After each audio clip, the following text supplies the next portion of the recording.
बैठल लो सारवा से आजन रूम में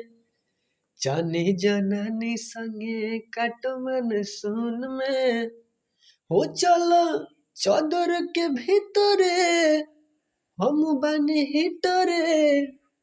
मजा तो के मिली जैसे आगे चाप धन हो सरदिया न लागे मजा मिली तुहरनिया न लागे दयाव भगा दो जड़ैया गे काम नहीं पड़े रजैया के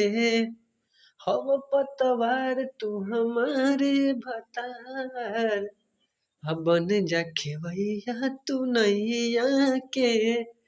पड़ता है ने जाड़ रानी।